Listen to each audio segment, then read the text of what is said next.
So I'm 23 years old, female, and I'm currently in a very difficult situation with my mother and stepsister, Shelly, 21. I used to get along fine with my mother. We were not too close, but we were doing well before she met my stepdad, who passed away recently in a car accident. Luckily, Shelly survived the accident, but unfortunately, she was injured pretty badly. My stepdad and my stepsister have been a part of my life from when I was very little. I've never known my biological father since he walked away from my mother before I was even born. From what I know, they were never in a really serious relationship anyway. And when she found out that she was pregnant, he broke up with her because he was not ready to be a father and had advised her to terminate the pregnancy. But she wanted to keep the baby because she had hoped that maybe having a baby would make him stay. However, it did not work that way, and eventually she got stuck with me because her parents would not allow her to terminate the pregnancy. So she had to give birth to me against her wishes, and she has pretty much made sure that I don't ever forget about it. She and I were never able to develop a connection because she had pretty much shut me out ever since I was born. And as a child, I found it very confusing. But after I found out the truth, around the age of 16, things started adding up. I only knew my grandparents on my mother's side of the family, and I would constantly complain to them about how my mother would treat me, but they could only extend their sympathy to me. They never offered to take me in or even speak to my mother about her behavior. And I found that very weird because they would sympathize with me, but never do anything about it. And after I found out exactly why my mother would treat me the way that she did, I started resenting them a little bit too, because they were the ones who had forced my mother to continue with the pregnancy. And that's why she had been treating me this way all my life. After that, I sort of went low contact with my grandparents as well, and that's the way it has been till now. So, to sum it up, I don't have a good relationship with my mother. I don't have any relationship with my father, and I don't get along well with my grandparents either. And my stepsister never really liked me, so I never even had a companion either. I guess you could say that I was a pretty lonely child, and I didn't really have anybody to have my back except for my stepfather. And I honestly don't even think of him as my stepfather. I think he was as good as my real father, or even better, so I actually always refer to him as my father. And just for the sake of clarity, I'm going to be continuing to refer to him as my dad in this post as well. So please don't get confused. Anyway, like I said, my dad was the only person who had always been nice to me. My mother started dating him when I was around 3 years old, and when I was six, they finally got married.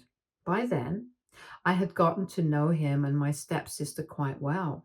Even then, Shelley and I did not particularly get along well since my mother was always going out of her way to praise Shelley in front of me, but never me.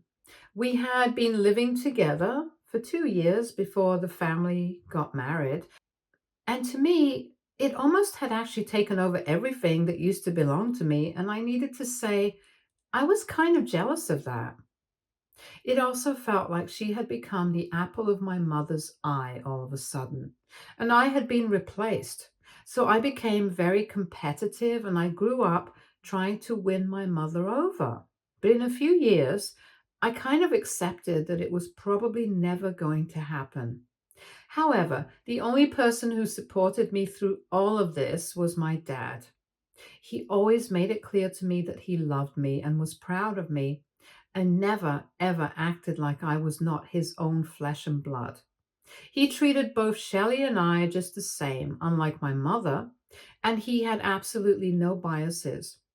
Him and I got along well, and thankfully, my mother and Shelley did not try to ruin that for us, which was quite surprising, but I was glad. Anyway, that's the kind of home that I grew up in. But just one person who always had my back, And after I found out why my mother would treat me that way, he was the person that I had confided in. And he told me that he would try to talk to my mother.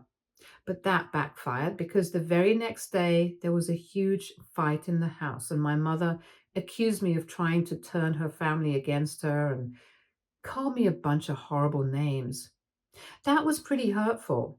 And my dad tried to apologize to me for it, but it was not his fault. So I told him that I was fine with it. And honestly, by then, I was used to this kind of treatment. So I just told him that I did not have to stay at home for long anyway, since I would be moving out for college pretty soon. And then I wouldn't have to deal with any of this. So it was just a couple of years. And I was ready to put up with whatever it took until then. After I moved away for college, my father was the one who paid for me, not even expecting me to pay him back. And I thought that was really sweet of him. Honestly, it was not like my mother would be able to cover my college tuition since she had been a stay at home mom ever since she married my father. I had also gone out of contact with my grandparents, so I could not take money from them. So he stepped up and covered my tuition. However, after I left to go to college, my mother went no contact with me. She just told me that she did not want me to come back because apparently I had been a burden on her for her entire life and she just wanted to live for herself now and be with the people that she actually wanted around her, which happened to be Shelly and my dad. She told me that she never felt connected to me, and everything to do with me just reminded her how much better her life would have been if she had never met my biological father and had me. And now that I was 18, she did not have to take on my responsibility anymore since I was not a minor. So now we were going to go our separate ways, and she hoped that I would respect it and not try to establish contact with her ever again. She put it all in an email after I had already left and moved into my college, and it came as a huge shock to me. So I immediately called my father up and talked to him about it, and he told me that he had no idea that this was happening. He said that he was going to contact my mom about it, but I told him not to because that would just put a strain on their relationship, and that's not something that I wanted to do. Honestly, I was just relieved that I would not have to maintain any sort of relationship with my mother anymore. Because all my life, it has been stressful for me to live with her, that I was not wanted. And now she had given me a way to get out of it, and I was taking that way out. The only thing that was sad was that I would not be able to see my father as often as I thought I would be able to. However, we were able to work around it, and we just decided that we would continue to meet whenever I had holidays or wanted to come back home, and he would make sure that my mother never found out about it. So that's the way that it had been for the past couple of years, and I had maintained contact with my father. But then, about 1 month ago, I lost him in a car accident that spared my stepsister, but not him. They were coming back after visiting Shelley's grandparents, but my mother had a bit of a cold, so she had sat this one out. And while they were returning, unfortunately, the roads were too slippery due to the heavy snowfall the previous night. So they lost control of the car and went off track, which ended in a really bad way for them. My mother only contacted me a couple of days before the funeral service, and I rushed back home as quickly as I could. I was completely devastated because it felt like I had lost the only family that I had. The funeral was a solemn affair, and after I was done with my eulogy, I just left without even bothering to wait to say goodbye to my mother or Shelley. My mother and I did not interact even once during that whole time because she was kind of busy and I was too shocked to say anything to her. And we haven't even been in contact for the last couple of years. So it seemed pointless for me to fake niceties and try to give her my condolences. She had done her part by telling me about the accident and my father's demise, and I had done my part by showing up. That was it. We did not need to try and act like mother and daughter again because I knew that this accident was not going to make us any closer. So you can imagine my surprise when a couple of days ago she told me that she wanted to talk to me. And when I called her, she apologized for everything and asked me to move in with her because she needed my help. My life is pretty different now from what it was a couple of years ago. I was still in college back when she had first cut me off, but now I have an apartment of my own. I have a stable job, and even though I work from home, it's still all mine. I don't have to depend on anybody for anything, and I don't have to think about anyone before I do stuff. So I had to pause and think about whether I wanted to take her up on that offer or not, because on one hand, I knew that both of us had been through a tremendous amount of grief and we were still in mourning. So maybe it would make it easier for both of us to deal with what we were going through because I am pretty lonely right now since I feel like I've lost the most important person in my life. And I know she feels the same way. There was another reason she was calling, and it was because she wanted somebody to be there for her and help her with taking care of Shelly. They had limited resources right now, and she couldn't afford to hire a full time nurse. So she was the one who was going to have to do all the household chores since Shelley was really injured and could barely even move. She was still plastered all over, and it would take her a long time to get back on her feet. So hiring a nurse was out of the question since they had to be very frugal about their money right now. My mother also had to start looking for a job since now she would have to be the breadwinner for the family since Shelley had just graduated and she couldn't exactly start working in this condition. And that's why she needed my help because she couldn't do all of this alone. I told her back then that I needed a couple of days to think, but yesterday I finally decided I was going to go and help her out. Because honestly, I was sick of holding grudges and I just really needed somebody to be there for me emotionally because I live alone. And the grief had been weighing on me. It's really difficult to lose a parent and lose them so young. I don't even know how to put into words how terrible it feels. And knowing that my mother and Shelley, no matter what kind of people they were going through the same kind of grief, and that made me want to reconsider my stance about living with them. I did not think of it as them trying to use me, but I thought that we could all collectively deal with our emotions and try to be with family. And that's how I was looking at it and trying to put a positive spin on it. So I spoke to my landlord and told him that I would see how it goes for a couple of weeks, and then I left. When I reached their place yesterday, I found their greeting to be very strange. I had expected them to be happy to see me, but instead, both my mother and Shelley looked like they did not seem to care for me. They did not even welcome the warmth that I had expected, even though my mother had literally apologized to me on the phone for everything that had happened in the past. As soon as I reached, my mom handed me a list of chores and told me that I had to get started because she was already really exhausted and needed me to start working alongside her. I thought that she was going to be working as well, so I did not argue with her and I started doing the dishes. After I was done with the dishes, I went into my father's office to dust certain things because I don't think anybody had bothered to clean it after he had asked. And I'm so thankful that I chose to do that on my own accord because that's where I found certain documents that I will come to later. Once I was done with that, I came back into the living room, but then I realized that my mother was not working at all. She was just sitting on the couch and relaxing while gossiping with Shelley. I had assumed that she would be doing something as well and we would be splitting the work. But after that, I realized that she was expecting me to do everything that was on the list. So I confronted her about it because I was really pissed off and I told her that I was here because she had said that she needed help. But I was not here to be her servant and I was not going to do all the work.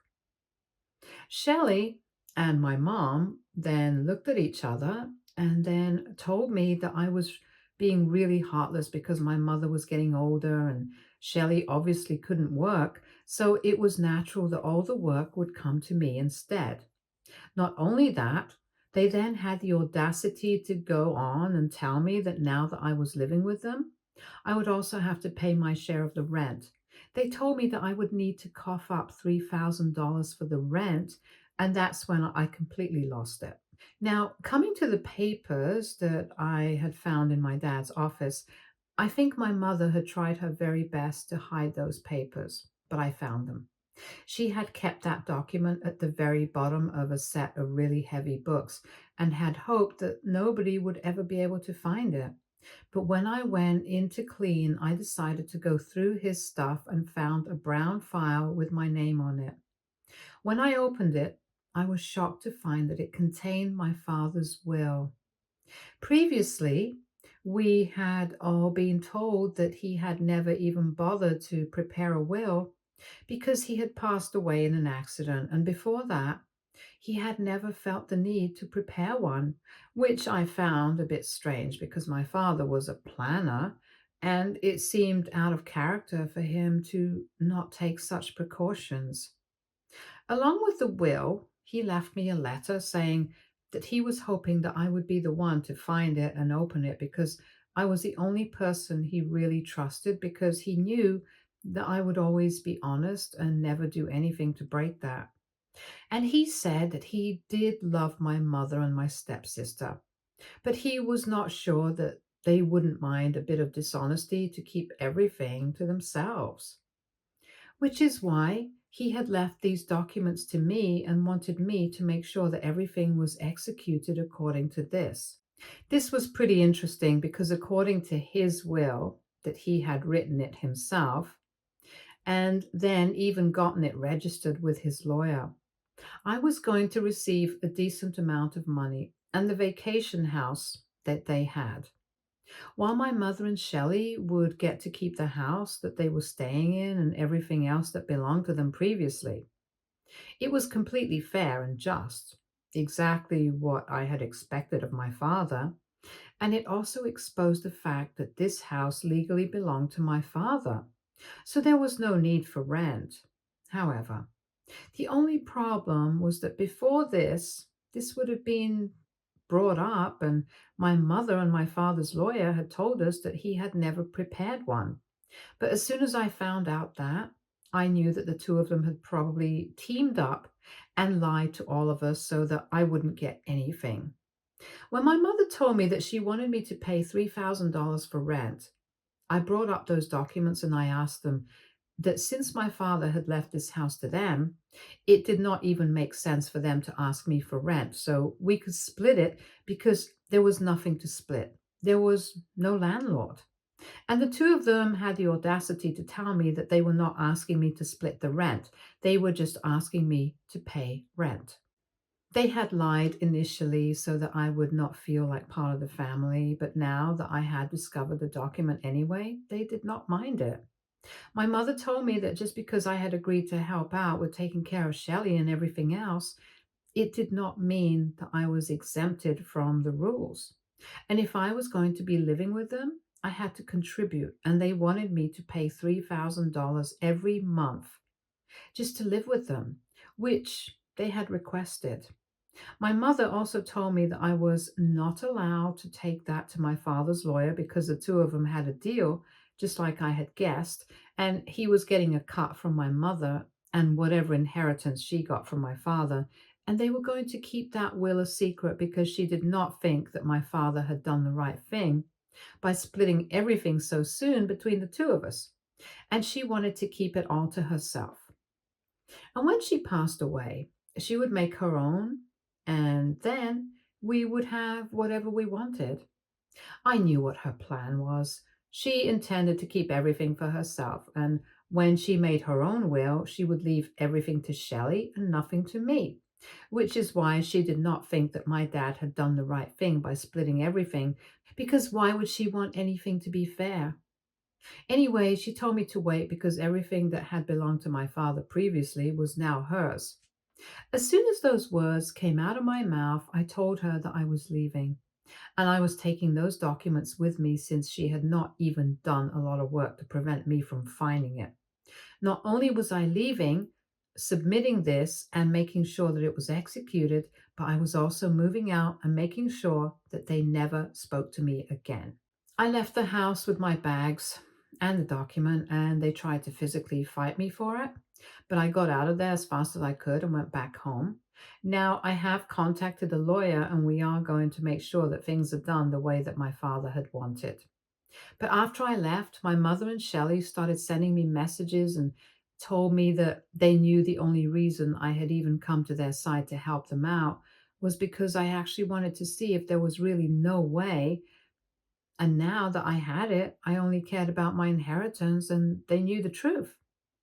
They called me vile and greedy, and I can't believe they are even insinuating this, especially after my mother tried to cover up what she was doing. They think that I'm being selfish by going through with the execution of the will.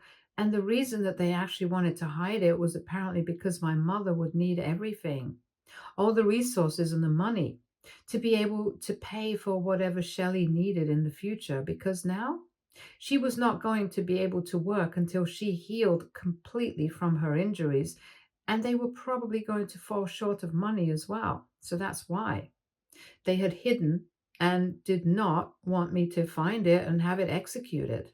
They think that I should stop the process and let things be just for Shelley's sake.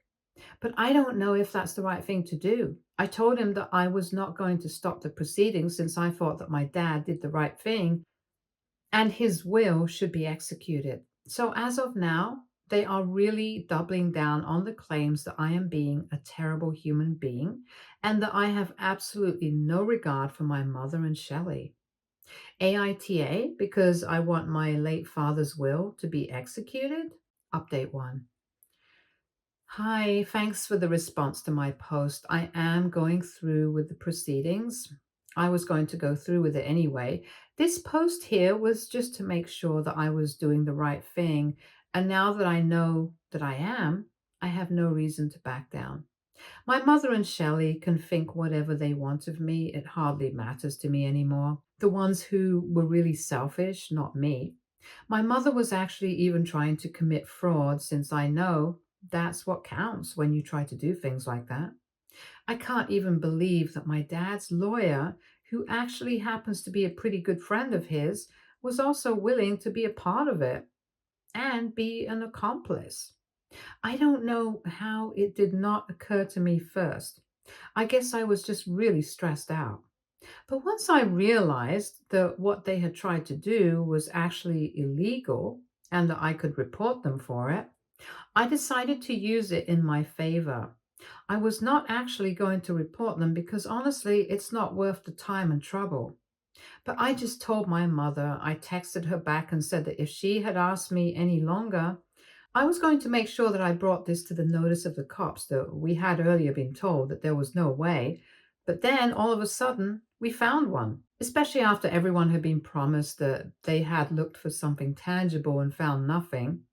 My dad's lawyer had even gotten it registered along with him, so there was no way that he did not know. And it seemed unlikely that it would just slip his mind since this was literally his job.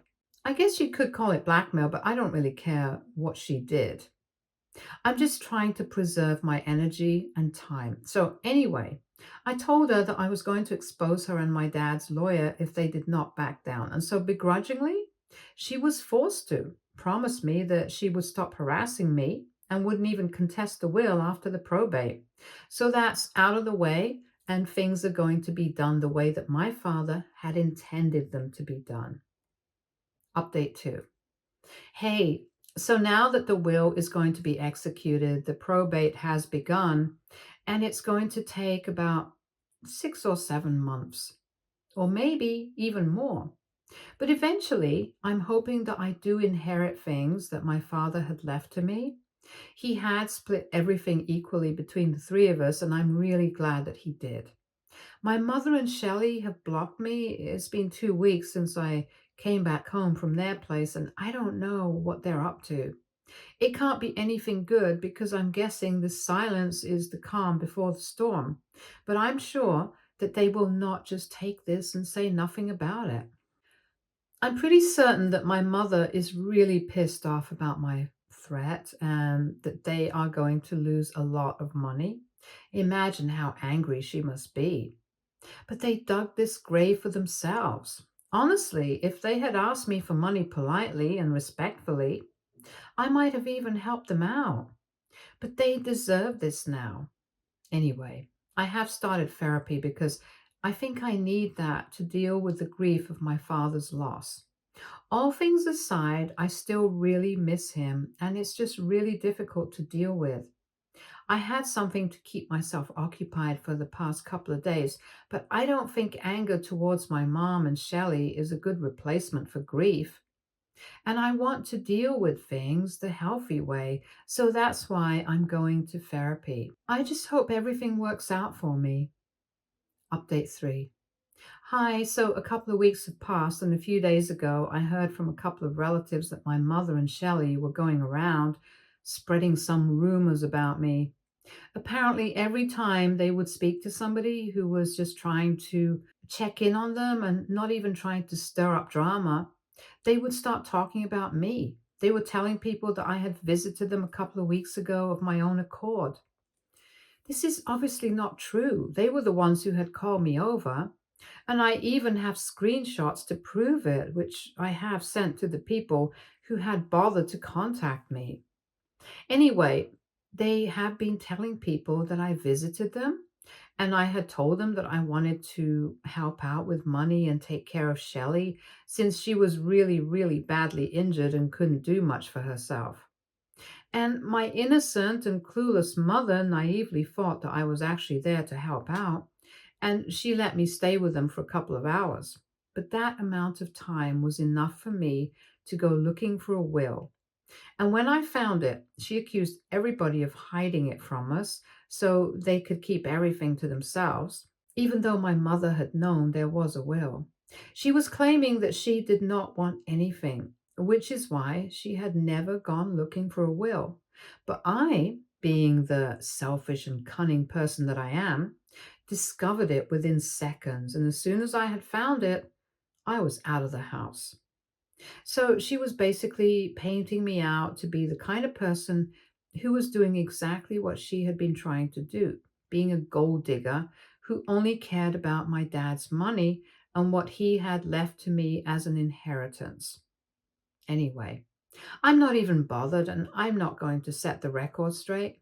The relatives who bothered to reach out to me, I told them the truth.